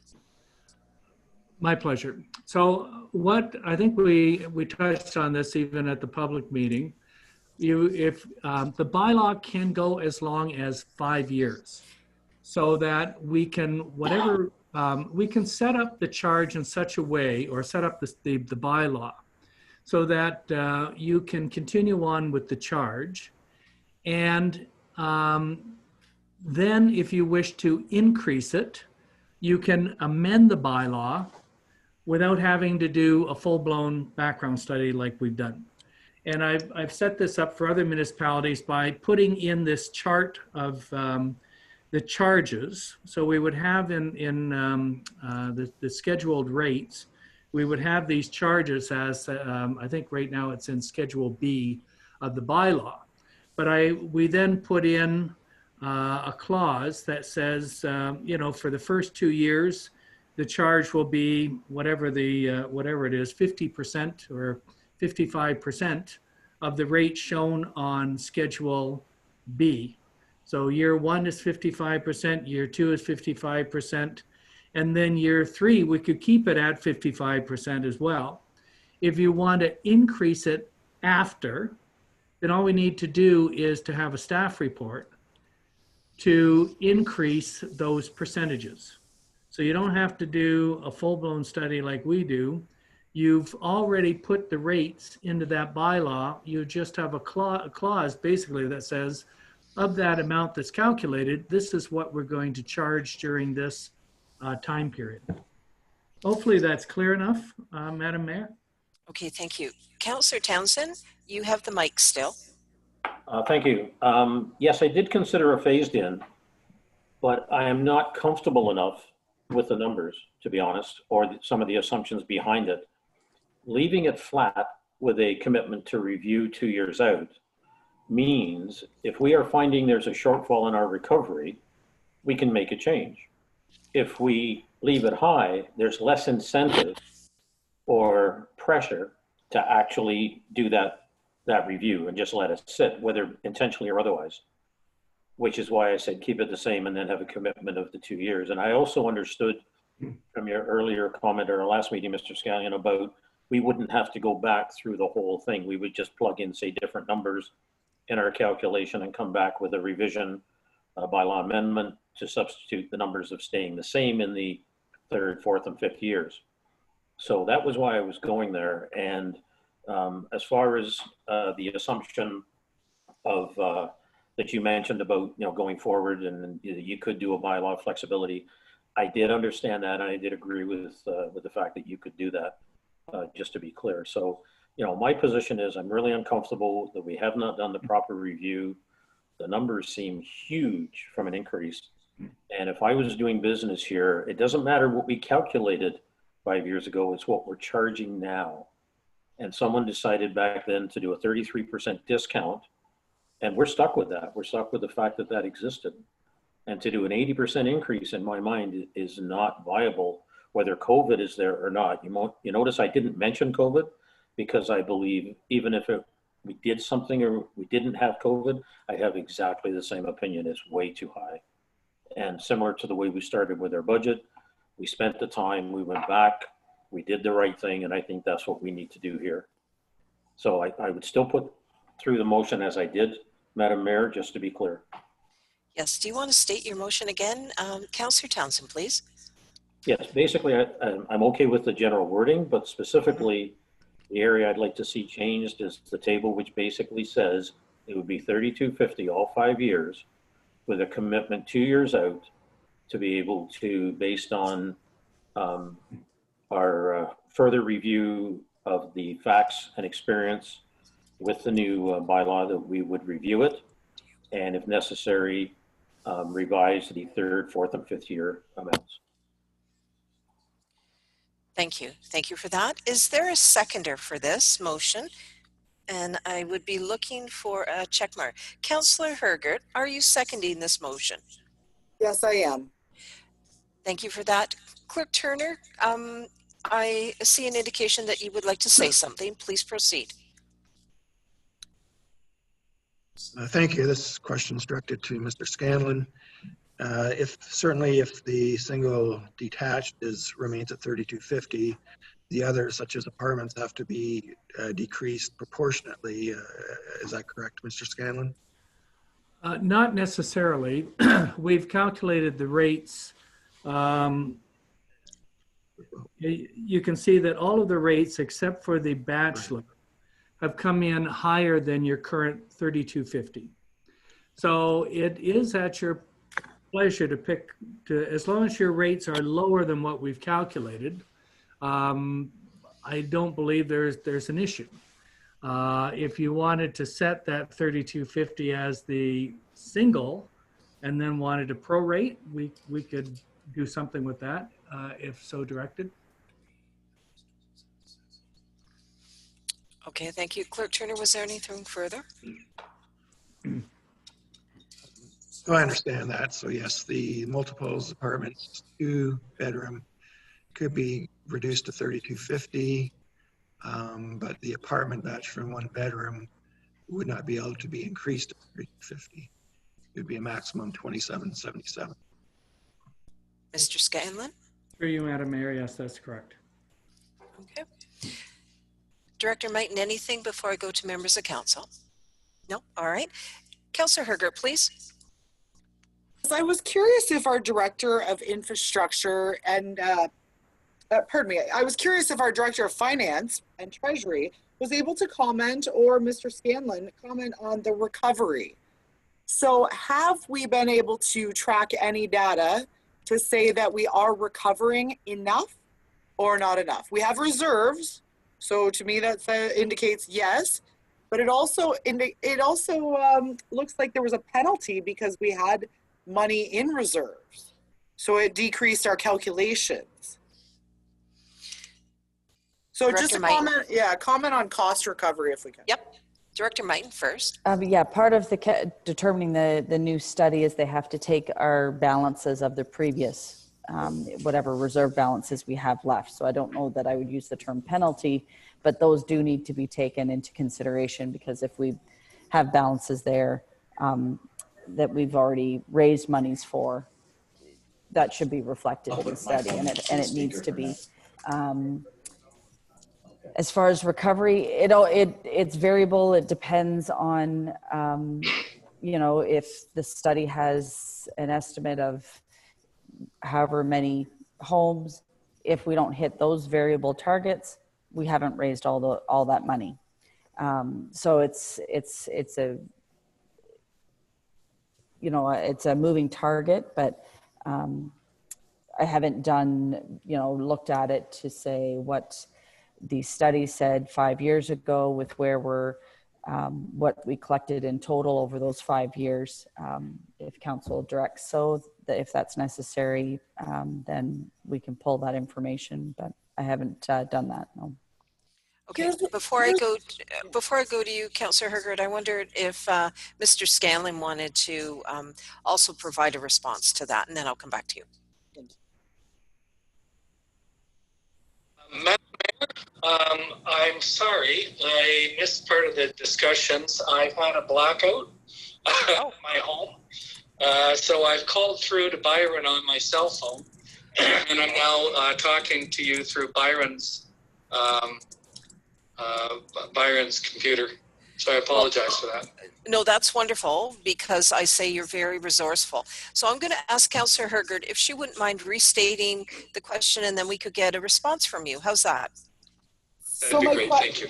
My question relates to the recovery of money we've captured through the DCs. Have we captured enough to finance the amount of capital we were to have, you know, raised for the last 5 years?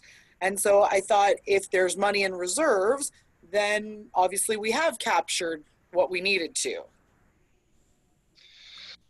Well, when we, through you, Madam Mayor, when we, if you had identified a project and you said, I needed $100,000 to fund this and fund this project, and the last council chose to discount the rate from, I don't know, let's say $5,000 down to $3,250. What you've done is you've said, well, I only want to collect something like 60% of the charge, so therefore I'm only going to have money to fund 60% of that project. So when we do development charges, it's not like licensing, like a license fee or whatever. The charges relate to capital. So that if you've chosen to discount the charge, then what you've said is, okay, I don't want to collect 100%. And my $3,250 divided by roughly $5,000 is roughly 60%. So I only want to fund 60% of that project through the development charge. And the rest I'm going to fund by property taxes, or maybe I've got some reserves, etc. But you cannot fully fund that project because you've discounted the charge. Thank you Councillor for that. Hergert, you have the mic. Yes, thank you for that clarification. I am hopeful that we could ask staff over the next 2 years to collect the metrics on what we are recovering and what type of homes, and collect that data. I think that might be fruitful 2 years from now when we go back and look at it too, although we have had those numbers from historical years. I am the seconder of this motion. I think we should keep it at the same level, the 3,250. We have a couple developments that are ready to go, and they know the cost of doing business here. I think that in 2 years, we should be able to have the data to confirm our decision today or to change our decision today. And that's all. Thank you. Thank you. Councillor Townsend, please.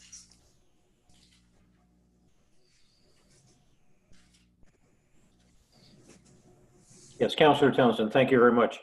I'd like to change the motion slightly. And one of them is to account for the bachelor apartment and one bedroom to be $2,777. That's an attractive move for current developers if they were doing it versus having a flat $3,250. And in addition, to have the requirement to do the recording to understand what we're recovering and not. I realize because it's averaged over a series of developments, it may not, each one may not recover. But in a 5-year period, I'm hoping we'd be able to measure our costs, which should be related to the number of builds that end up happening, versus our estimated number of builds versus our rate. So if we do it even for a couple of years, we should get a feel as to whether we're in the range when we're actually looking at reviewing this 2 years out. And it may only be 12 months or 18 months we're looking at, but at least we'd start getting a feel. If we're always setting it off with reserves, we know we've got a problem.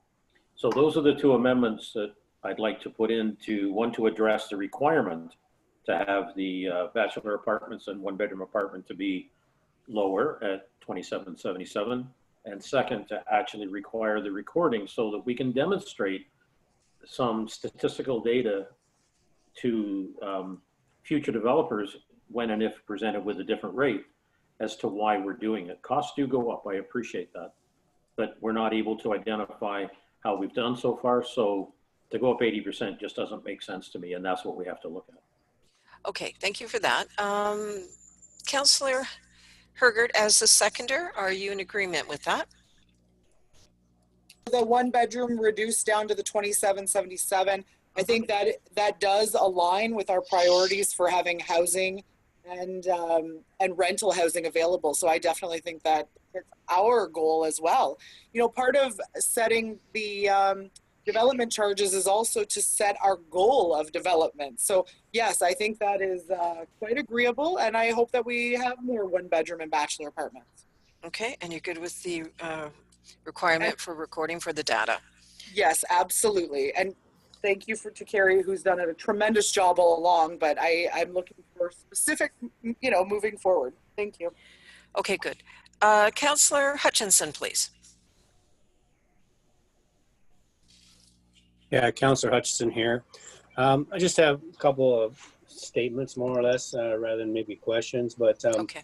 I just I feel it's unfortunate that you know, we're in a situation where some of our neighbors, especially to the west, do not have development charges, and that makes us, you know, a little bit non-competitive. But fortunately, we do have some builders that have interest in building in our area. So, you know, I think by increasing our development charges to begin with, or even having development charges, we're really sort of shooting ourselves in the foot. We want growth, but yet in the meantime, we're putting charges on there that restrict growth. But then on the other hand, when we look at our budget, we struggle with enough money in our budget to do all the things that we need to do, particularly bridges and roads and so on. So I'm in sort of an agreement that I'd like to see us stay at the status quo, because we do have some development and the developers know what the charges are at this point. And I like the idea of getting some more data, but I'm not putting out of the question that maybe by year 5 that we haven't phased in the full charge. But at least going forward, people will know that, you know, for a couple of years it's going to stay status quo maybe, and then we're going to increase if that's the direction we go. Yeah, it's you know, we have growth coming our way from Bruce Power, and that's another thing that you know, definitely we want to see happening. So that's my concerns, but I'm in agreement with that going forward. Just wanted to mention about the as far as the commercial and development or commercial industrial charge, I think we really should have something there. We haven't in the past, and I think our consultants said that looking at other areas that have that, it didn't really discourage development. So I think given that we do struggle with budget and we need sources of revenue, that it wouldn't hurt to have some development charges on industrial and commercial. And so where we start with that, that's debatable, but I think we could afford to do something there. And the other thing that I just wanted to throw out there, and I do think an area that we should look at going forward is we should be looking at development charges for things like solar panels, which I think is going to become more and more popular in our area. So just with that thought in mind, I don't agree with all of the some of the projects that were in the report, especially adding rooms to our arenas was one of the things. I think those are some of the things that we need to look at, and the actual bridges that they talked about in there. So we'll have to make a plan, but we do need the extra fund for sure. Thank you. Thank you for those comments. Clerk Turner, please. Yes, I was going to bring that up about the non-residential charge, whether or not council's interested in that or not. So that's a point you have to discuss a little more further. And I may need a little more clarification from Councillor Townsend on the tracking part by staff, maybe some wordsmithing. Okay, let's do that wordsmithing component first. Councillor Townsend, I'm going to ask you just to state again with regard to the requirement for the recording of the data that would demonstrate the growth, etc. Could you just clarify that, and then the clerk will provide some language as well. Yes, thank you.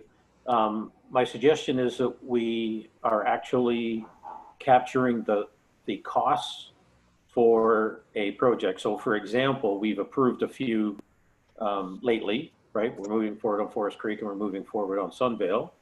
And so when we actually start to spend money, we track specifically to the project how much we're spending, and whether that's greater than what's needed because it's more cost effective, that's fine. And we also track the amount of development charges that we're capturing for that project as well. And so between the two of them, over a period of time, you're going to hopefully see them come together, particularly if you're spending. So it's really to capture the cost for a project versus the recovery. And if we're spending more than we have to, we identify that as such so we can do the right comparison. Good. Does that help, Clerk Turner?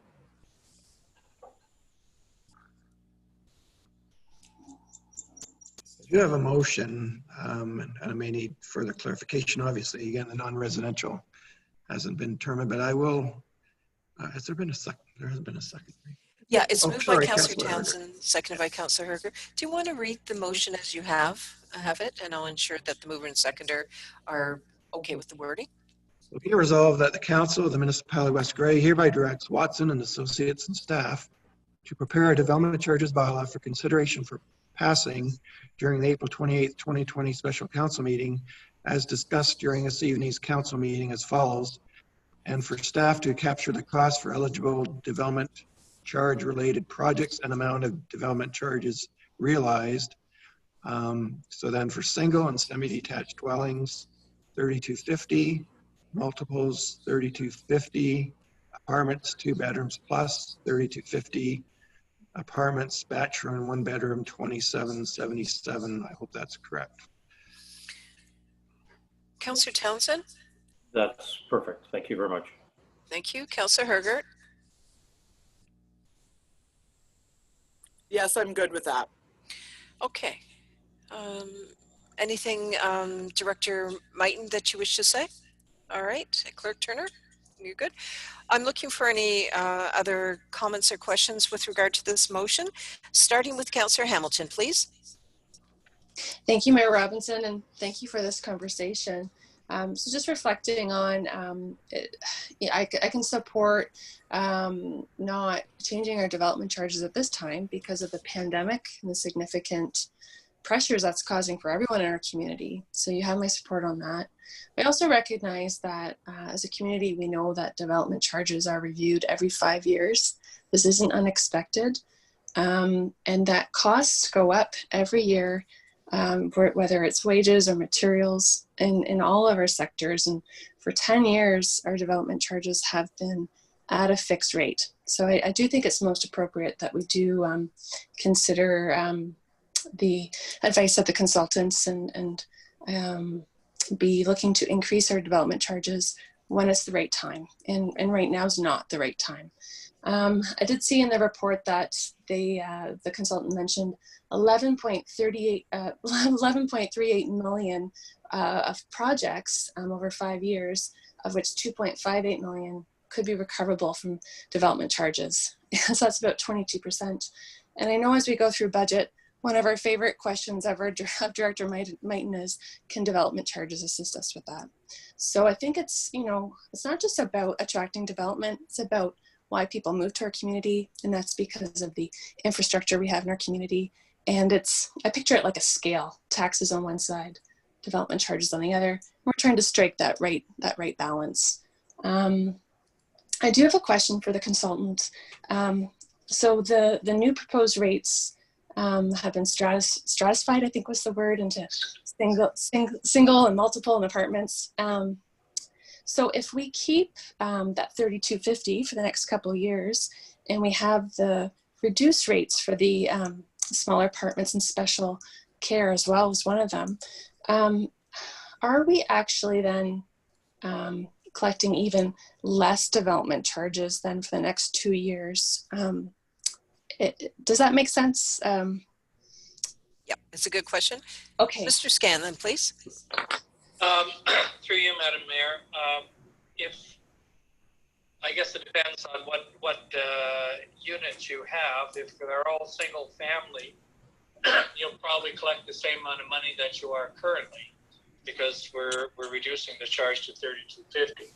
The only area you would lose a little bit of money, as we've talked about, is the bachelor and one bedroom, because it'll be roughly about $400+ lower.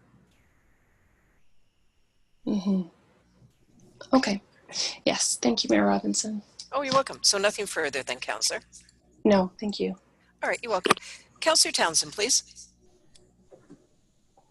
Yes, Councillor Townsend, I just wanted to clarify, the other point that kind of disturbed me is when we did the indexing of money, we did it from the amount that was calculated in 2015 rather than the amount that was charged. And that's almost like saying we're going to ignore the fact that there was that 33% discount. And that was the other part that disturbed me. So even if we don't accept the calculated amount, once we do our review, we come back and do some reduced amount, at least I'd like to know we did it, knowing what the risk and what the under recovery was going to be, or the fact that there's other aspects. So while I understand prices do go up, having that decision means you can't just use what was calculated. If you don't know whether you were gaining or not, your problem is you're just arbitrarily putting in a very large increase, not knowing that will in fact push development away. An 80% increase will do that. We know that. We know there's other areas they can go to. So I just wanted to clarify that point, because I didn't want to ignore the fact I do appreciate cost goes up, but we would be way below the 5,500 if we did the price of money and the indexing for the last 5 years. It would be much, much less. Thank you. Oh, okay, so that's your statement. You're not looking for Mr. Scanlon to respond? No. Just one. Okay, good. So now I'm looking at Councillor Hergert, please. I have a question as it relates to the county. The Grey County also has a development charge, and I was curious, are they under the same requirement as an upper tier to redo their development charges every 5 years? That is correct, but I'm going to Director Mighton for further clarification, please. Yes, they have to follow the exact same legislation and undertake the exact same process, regardless of being an upper tier or lower tier. Anything further, Councillor? Do we have any idea where they are in their 5-year schedule? Was that redone recently? Is that coming soon? They might be within 2 years of having to do it, maybe. Okay. I think, yeah, they're, yeah, maybe 2 years out, if I had to guess. Okay, thank you. Any further questions, members of council? Councillor Hergert, okay, your hand is down. All right. I think we're clear on the motion, but I am going to have the clerk read it again because we've had just a fair bit of discussion on it. Clerk Turner, could you please read it again? Thank you.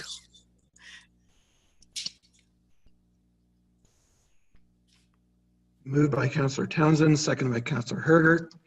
Be it resolved that the Council of the Municipality of West Grey hereby directs Watson and Associates and staff to prepare a development charges bylaw for consideration for passing during the April 28th, 2020 special council meeting, as discussed during this evening's council meeting, as follows, and for staff to capture the cost for eligible development charge related projects and amount of development charges realized.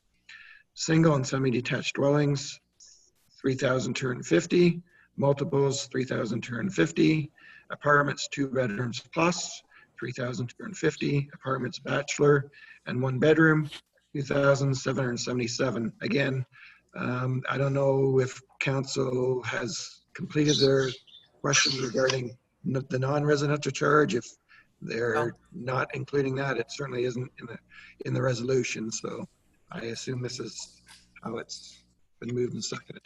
All right, well, I'll seek that clarification. The mover, Councillor Townsend, is that your complete motion?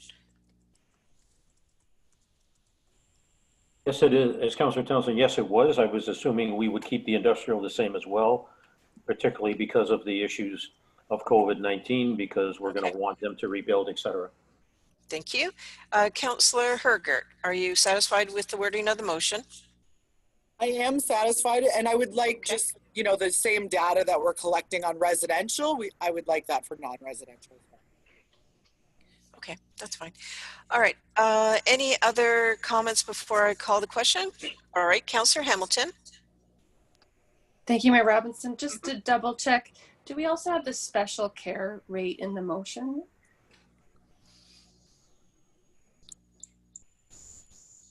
It wasn't listed. Clerk Turner?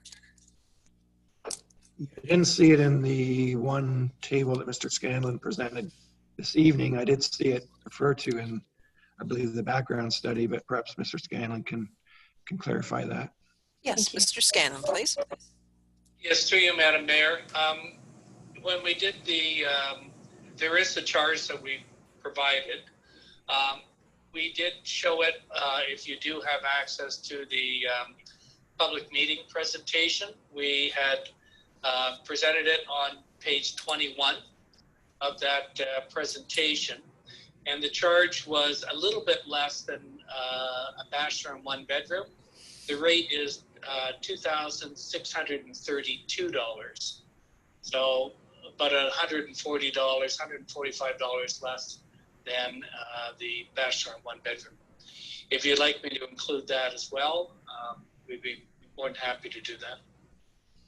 Okay, so it wasn't in the motion, but Councillor Hamilton, you still have the mic.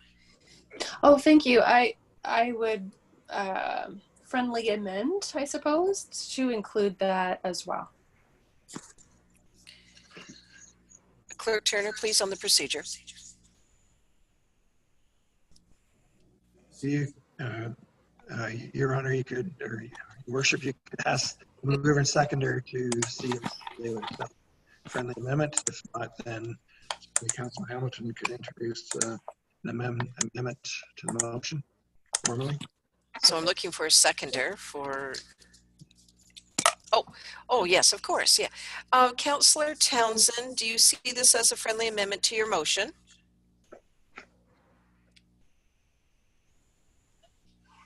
Councillor Townsend, yes, I do, and good catch, Councillor Hamilton. Councillor Hergert, do you see this as a friendly amendment to your seconding? I do. I almost want further clarification about how that category ties into our zoning bylaw. Mr. Scanlon. Well, I haven't read your zoning bylaw, but if you allow institutional residences, such as a retirement home, then that would be an example of where this type of unit would be applied. Okay. Clerk Turner, please.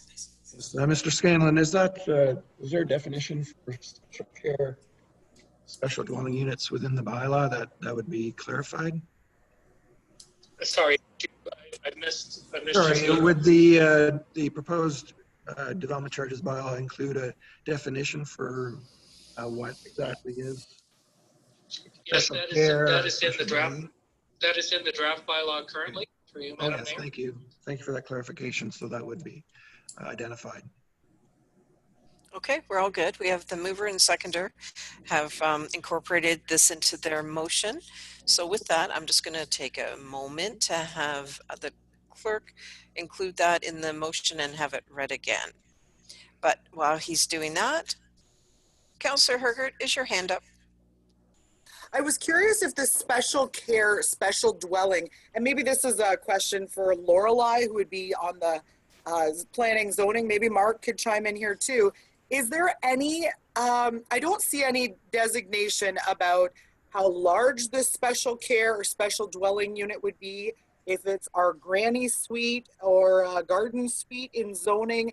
Is there, like, I'd like to see that, because it's a reduced rate, that it is tied to a maximum square footage.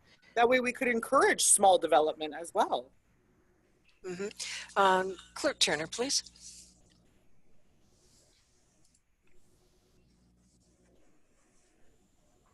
Yeah, I'm not aware that there's any such provision in the current official plan or zoning bylaw. As you're aware, we are working on an updated official plan and zoning bylaw. However, I may defer again to Mr. Scanlon for his insight into this. Mr. Scanlon, please. Well, unfortunately, I'm at a loss. My computer has frozen, so I can't look at the bylaw. But you know, for the most part, they are to account for these very small type of institutional developments. If you wish to clarify and have a granny flat included, we can have further discussions to get the wording to embrace that. Oh, hang on a second. I think our clerk might have a response. I don't really have a response. I just saw that was brought up on the screen. It doesn't specify a minimum square footage or maximum square footage for that matter. There's no square footage associated with it. I know that. It's describing, because the units are, if you have a 100 unit retirement residence, kind of like the Chartwell types of developments, then those residents would, that building would pay for the lower charge times the number of units within that facility. So it's not driven by square footage, it's driven by the number of units that are included. Okay, Councillor Herger. So actually, I believe he's speaking to the special care facilities. I'm trying to speak to the special care slash special dwelling, which would be, I feel that it's equivalent to our garden suite, where it has a residential portion of special care facilities containing rooms and suites of rooms designed or intended to be used for sleeping, but it would just be a smaller area. These are the ones in our zoning that I think, we would require some sort of agreement with them, and 20 years from now it's gone. Is that is this the labeling of that term? Special care, special dwelling. Clerk Turner or Director Mike, please. I'd like to get this question addressed.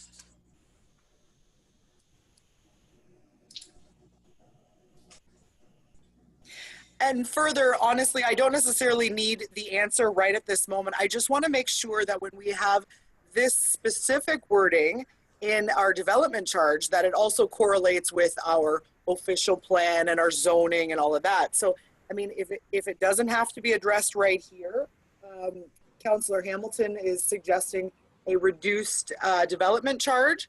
And I could imagine that these are unique circumstances that would require a reduced development charge. This is not going to be development that's around forever. It's for a specific purpose, for a specific time.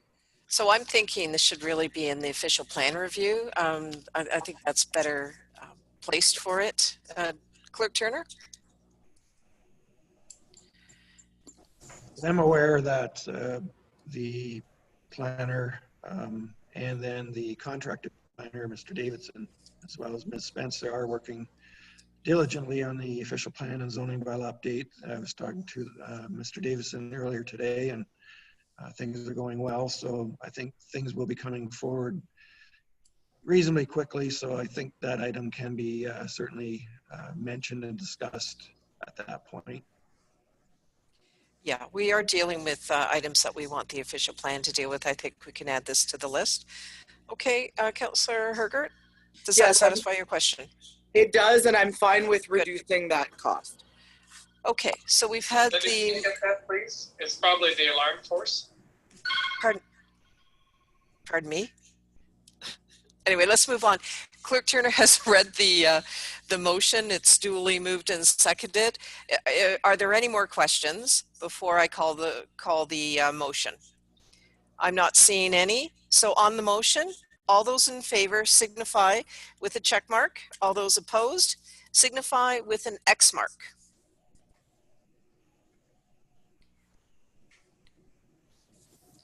So I will start. As mayor, I'm in favor of this motion. Councillor Townsend, state your name and how you are voting.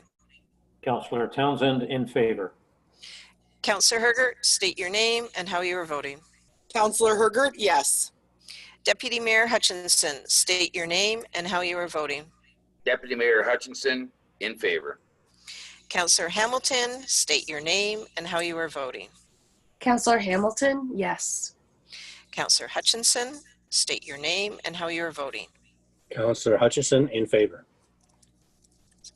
The motion carries. All right, thank you. We are now off item 12. We are briskly moving on to item 15. First of all, pardon me. Director Mighton, do you want to just give a recap before I briskly move on to item 15? Just the follow-up in terms of when this item will be forwarded on to the next meeting agenda, please. Yes, so we will work with the consultants and we will draft up the bylaw as indicated in your motion, and that will be presented at the special council meeting on April 28th for council approval of the bylaw at 9 a.m. on April 28th. Thank you. All right, we're moving on to item 15, which is new business. Is there any new business? Item 16, addendum. Clerk Turner, are there any addendums?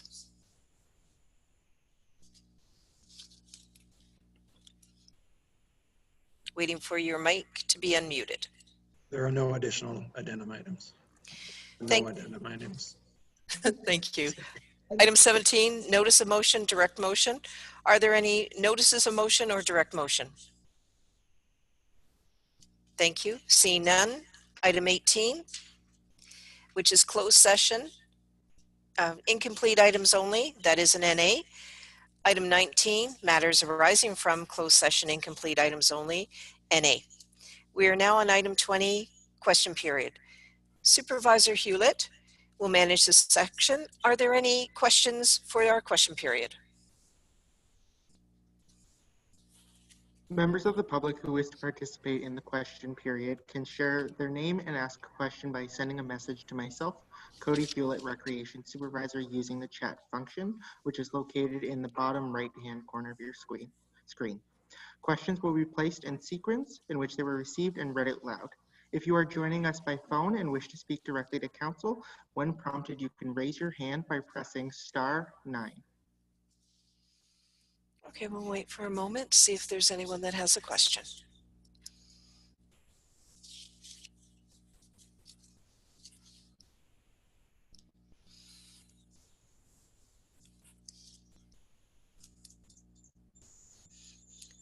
Okay, I'm not seeing any activity.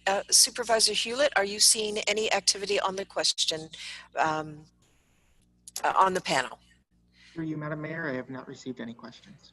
Okay, once, twice, 3 times. Thank you very much. We are now moving on to item 21, Municipal Act notices, which there are, let me see, Municipal Act notices. There are none for this agenda. Item 22, adjournment. Clerk Turner, could you please read the motion?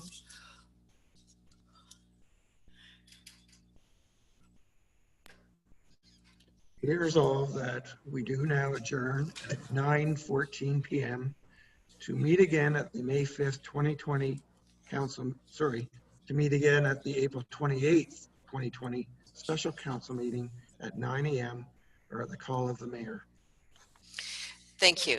So may I remind you, if you are looking to move or second the motion and also to vote, it is to move and second is a check mark, and to vote is either a check mark or an X mark. So I see Councillor Hutchinson. Are you moving the motion to adjourn? Councillor Hutchison moves to adjourn. Councillor Townsend, are you seconding the motion to adjourn? Councillor Townsend, yes, I'm seconding the motion to adjourn. All those in favor of the motion to adjourn, please indicate with a check mark or an X mark. All right, as mayor, I am in favor of this motion. Councillor Townsend, state your name and how you are voting. Councillor Townsend, in favor. Councillor Hergert, state your name and how you are voting. Councillor Hergert, yes. Deputy Mayor Hutchinson, state your name and how you are voting. Deputy Mayor Hutchinson, in favor. Councillor Hamilton, state your name and how you are voting. Councillor Hamilton, yes. Councillor Hutchinson, state your name and how you are voting. Councillor Hutchison, in favor. The motion carries. We are now adjourned. Thank you very much, everyone.